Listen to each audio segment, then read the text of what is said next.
So I don't think any of you liberals have ever picked up a Bible and read it, but I think it's time to educate y'all on the biblical stance of woman and the biblical stance of abortion. All right, let's see it. I doubt y'all even own a Bible, Well, that depends. What language would you like? but if you do, open up 1 Timothy 2 for me and go to verse 11 and read. Women are to learn in silence with complete submission. I do not allow a woman to teach or hold authority over a man. She should keep silent. For Adam was formed first, and Eve afterwards. Furthermore, Adam was not deceived. It was the woman who was deceived and fell into sin. However, woman will be saved through bearing of children. So, New Catholic Bible, not the greatest translation in the world, but there are some things you should know about trying to appeal to the pastoral epistles. And the main thing is that they were not written by Paul.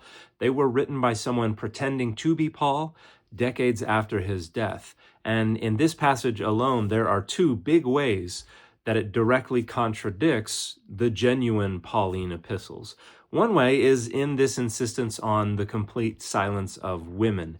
In 1 Corinthians, we actually have Paul advocating for women prophesying and praying in church gatherings. So the notion that they were supposed to be completely silent directly contradicts the genuine Pauline epistles. Additionally, the notion that women are to be saved in childbearing directly contradicts the fact that Paul thought Jesus was going to be coming back too quickly for anybody to worry about having kids. In fact, the rule that he says he lays down in all of his congregations is that everyone stay in the circumstances they were in when God called them, because the time was short. So Paul actually does not care about procreation at all. And the notion that the salvation of women was contingent upon childbearing is entirely alien to the genuine Pauline epistles. So you are appealing to a fraudulent piece of literature that directly contradicts what the actual Paul the Apostle thought about things like procreation and women speaking in church. And if you don't know what that means, that just means a woman's role, and I'm not saying the only role, but the most important is to have a kid.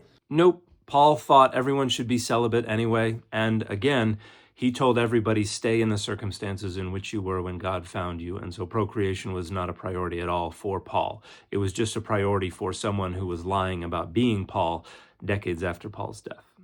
But instead of having a kid, following your purpose and what you should strive for, isn't that amazing to be a mother?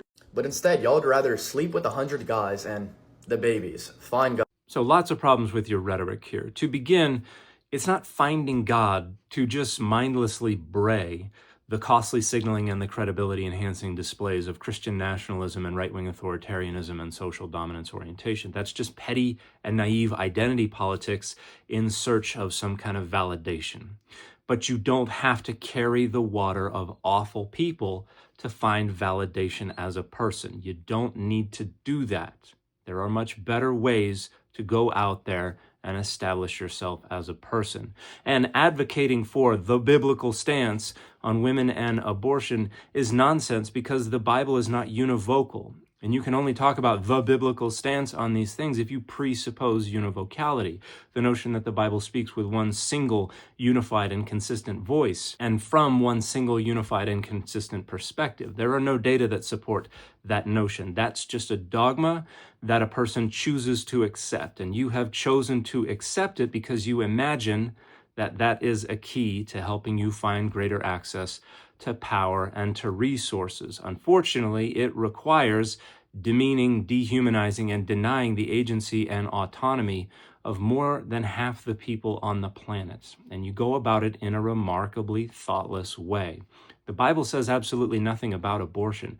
And the notion of this fraudulent claimant to Paul's authority, that women are saved in childbearing, in addition to directly contradicting Paul himself, doesn't take into account the fact that many women who get abortions already have children. So abortion in and of itself is not undermining this claim made by someone who is just lying about being Paul. You don't know anything at all about this issue.